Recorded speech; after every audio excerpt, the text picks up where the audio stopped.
a tornado watch for Troup County. At 3:13 p.m., a tornado warning was issued, and at 3:34 p.m., a funnel cloud was spotted over Swan Boulevard by a citizen and confirmed by the Troup County AMR ambulance service. Reports of the damage immediately began to come in to the 911 center. The Troup County activated its emergency operations center at 4 p.m., located here at 2495 Hamilton Road. Major damage was reported in the 1900 block of Hamilton Road and the Baldwin Park Lexington Drive subdivisions. It also extended into the Upper Big Springs and Buck Murphy areas. Numerous reports of trees blocking roadways and on top of cars with people trapped came in immediately. Interstate 185 northbound at the 47-mile marker was closed for approximately 7 hours due to this damage. Wellstar, West Georgia Emergency Department received 4 patients for non-life-threatening injuries related to this storm. At 7:30 this morning, 4 damage assessment teams of 2 people each were deployed to the affected areas inside the city of LaGrange and the unincorporated areas of Troup County. We've received a supply of 109 tarps that have arrived and will be available for those who experienced the roof damage. This distribution will begin at 2 o'clock this afternoon and extend till 6 this evening at the Troup County Jail Annex located at 2508 Hamilton Road. At this time, we ask for citizens not to pile up debris on the right-of-way as crews are currently working to clear their affected roadways. We will continue to provide response effort updates throughout the day as these become more available. The Troup County landfill has also extended their operating hours, and if you will, check your social media sources, and we'll do our best to provide a civic-ready alert on this that will allow that information to be distributed. At this time, I'm going to turn it over to our Chairman of the Board of Commissioners, Mr. Patrick Cruz. Thank you, Zach.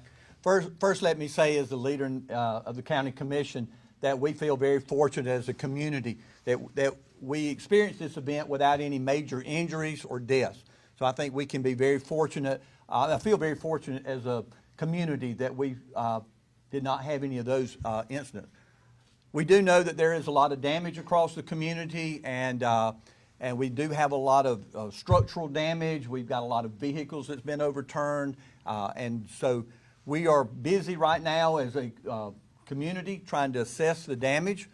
I can tell you that last night the phone started getting very busy. There was a lot of communications going on last night among the leaders of our city government, the leaders of our other municipal governments here in the county. And so we began last night trying to figure out what steps we could do to protect our citizens and assess the damage across the community to understand what resources we would need to bring bear on those.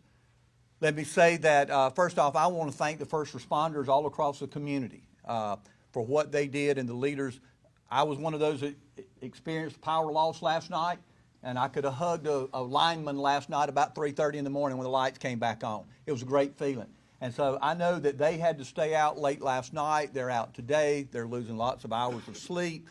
They have families at home that they're thinking about, and they have their own property, I'm sure, that they're having to be concerned about. So I thank them, number one, and I do want you as the citizens of our community to understand that our governments are working together to understand what resources we have and what are needed to make sure that we can bring those to bear to make sure that our community recovers. And I feel certain that we will as we go through this over the next several weeks and months. Thank you. Hello, I'm Mark Mitchell, City Councilman for the City of LaGrange. I'm temporarily serving as Mayor Pro Tem in the absence of our mayor. We have a special election in March coming up to fill that position. Just want to run down through a couple of stats that our city has been involved with. We've had about between 100 and 110 city personnel responded to this incident. And first of all, our hearts and prayers go out to the families that have been affected by this disaster. We have calculated approximately 106 homes have had some type of damage within the city of LaGrange currently, and we have had 3 families that needed assistance last night with housing that were placed in local hotels, and approximately for the city of LaGrange's power, we've had approximately 1,500 residents go have their power knocked out, and most of that's been restored. Our industrial park still has several plants that are are not up and running with the power, and our city staff is currently working on that as we speak. One of the highest priorities is one of the Kia suppliers that is offline that is keeping Kia motor plant from operations. So we're working on that as a high priority. We want to shout out a special thanks to the City of Newnan, City of Calhoun, City of Acworth, City of Albany, and the City of East Point, and the City of Troy, Alabama for their assistance with our power crews. And that's all I have for right now. Thank you. We also have representatives from the Troup County school system and others in the room. If you have specific questions, we'll open that up to the floor right now. Yes, sir. For Director Steele, is there a message for people in the community in terms of continuing to stay safe, not traveling out on the roads, or not going to look at the damage, that sort of thing? Absolutely. If we can minimize the travel and the unnecessary traffic throughout the community, that allows all the people directly affected more time to recover and get the resources they need. And also, if there's shelters that are open, being manned by the American Red Cross in the community for the people directly affected, for them to be put up as well. And I think it was you, sir, who mentioned about the tarps that are available. How do people go about getting that? I mean, is there a way for them to, a system for them to get those tarps? Yes, sir. From 2 to 6 at the Troup County Jail Annex, located at 2508 Hamilton Road. They'll be distributed from there. So they just show up and get the tarps? Just show up. Yes, sir. We'll get those. And we'll be announcing some hours, hopefully for tomorrow, for that same service to be available to them. Yes, sir. Any protocols in place, any of the local authorities just kind of checking some of the folks, contractors, and make sure they're not taking advantage, gouging, or anything like that with these folks that are out there, reputable, licensed, bonded, that kind of thing, or are we monitoring that at all or in any way? Or? Yep, the Sheriff's Department, as well as the City of LaGrange Police Department and the Troup County Marshal's Office will continue to monitor those. We're working with the Fire Commissioner and the Insurance Office as well. If that becomes something that we see, we'll certainly address that with our law enforcement partners. And the big part with that is just the citizens to remain educated and vigilant with those that people try to prey on those and take advantage of people in needy times like that. I do have one thing I need to add. Sure. One thing I need to add is the Red Cross has set up a temporary shelter at Faith Baptist Church at 552 Hammett Road here in LaGrange. And if you need assistance reaching those people, you can just contact the City of LaGrange or Troup County government, and they can get you in touch with them. Also, the City of LaGrange also plans to hold a prayer vigil tomorrow at 5 p.m. on Lafayette Square for the people affected by this incident. Thank you.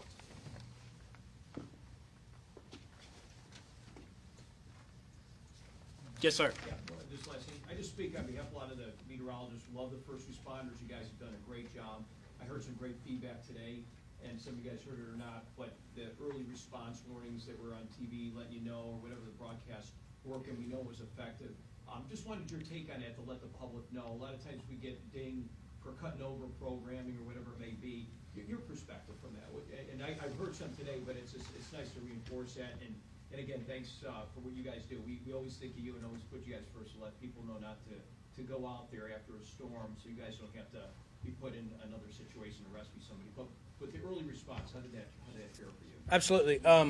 As the emergency management director for Troup County, that's one of my main jobs is monitoring severe weather when it's incoming. And I was in direct contact with Dave Nadler, who's the emergency coordinating meteorologist for the National Weather Service in Atlanta, Peachtree City. And he actually reached out to me about 50 minutes before, and he said, we're monitoring this storm that's what y'all probably know originated out of Selma, Alabama, I believe. And we kept in touch, talked probably about the 20-minute mark, and he called me about 5 minutes before, and once the warning was issued to all the residents of Troup County, and said they're monitoring the storm in northeast Chambers County, and it's going to cross over into Abbotsford and Troup County. And so we were directly involved in that. But from the emergency meteorologists in coordination with emergency management partners allows me to be in contact with all the local officials as well as emergency services. So we have a great working relationship that keeps everybody on the same playing field and allows us to disseminate this information as quickly as possible for the safety of all our citizens. This is a city question. Can you elaborate about the boil water advisory in the Mount Bull community, and do y'all anticipate any other advisories as such? As I spoke to our city utilities director about, probably about 45 minutes ago, that bull advisory is over with. Is that correct, Meg? Yes, it's over with. Thank you.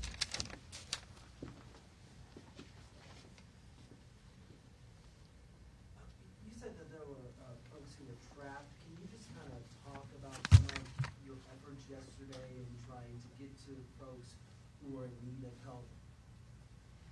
Yeah, obviously, sure. Obviously, right out of the gate, there's a lot of tree down and power line down, emergency calls for service that overwhelm the resources for fire, EMS, and law enforcement. So our best was to mitigate these calls as quickly as we received them. We received some calls with trees on vehicles, power lines on vehicles. But to my knowledge, we were able to get everybody removed from those vehicles and trapped areas fairly quickly. I don't have an exact time frame on it, but it was not for an extended period of time, but within the first operational period, we got them out.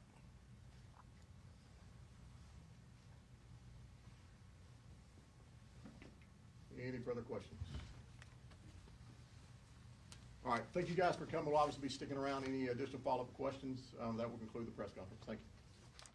And that was just taking you straight out to Troup County, where officials just provided an update on ongoing recovery efforts a day after a tornado confirmed to be touching the ground yesterday evening. Now, we took you through that coverage with our First Alert weather team and on Atlanta News First, as well as our digital platforms. Today, as you heard from officials just now, they're focused on recovery efforts, addressing those fallen trees, those downed power lines, and several of the community members who are still without power. Now, the latest word that we just heard from officials is that about 1,500 people were without power.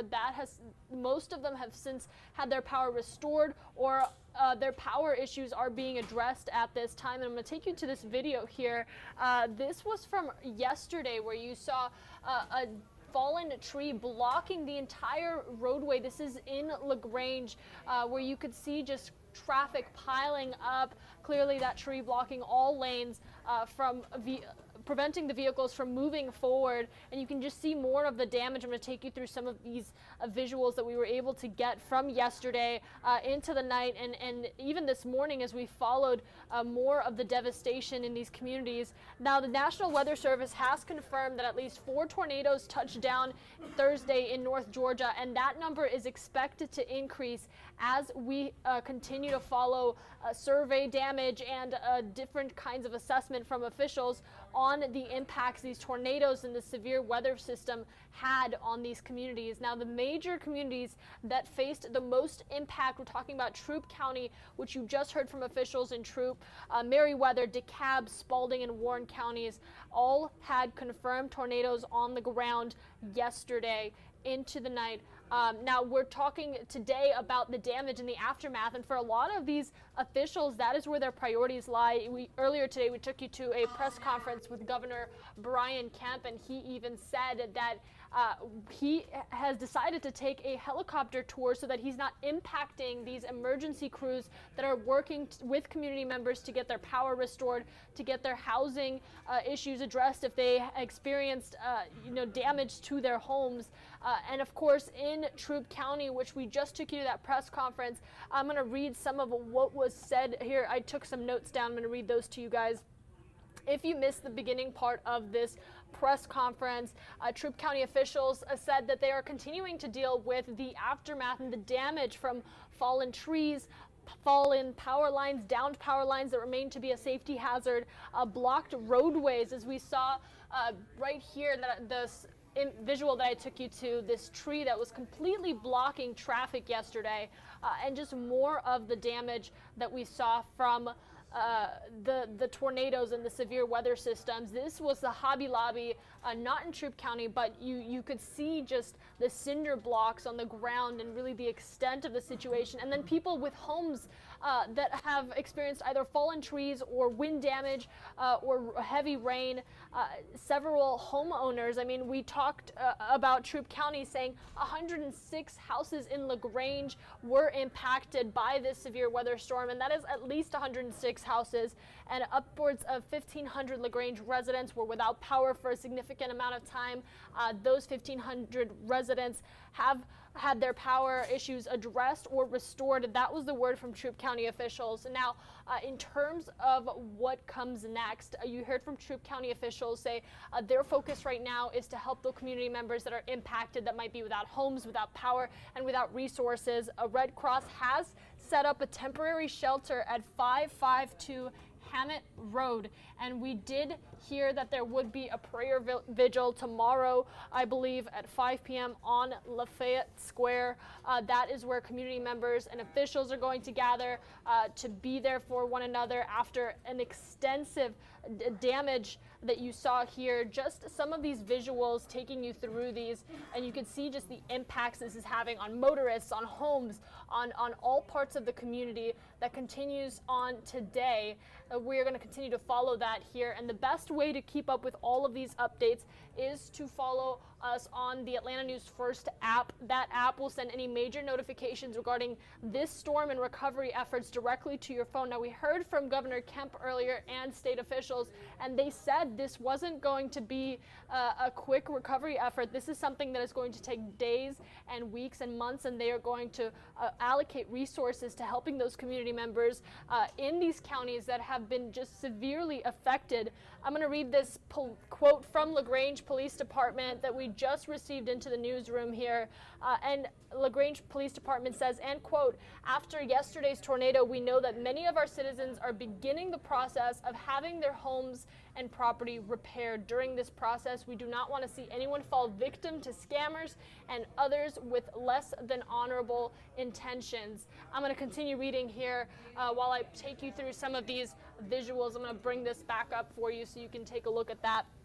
"We urge you, when communicating with contractors, please be sure to research the business name online, inquire about references, licensing, and whether the business is insured. Please do not simply take anyone at their word alone and ask for proof before signing any contract or allowing money to exchange hands." Now, the quote continues on to say, "Reaching out to trusted family, friends, and your insurance company are a few of the safest ways to conduct business during this time.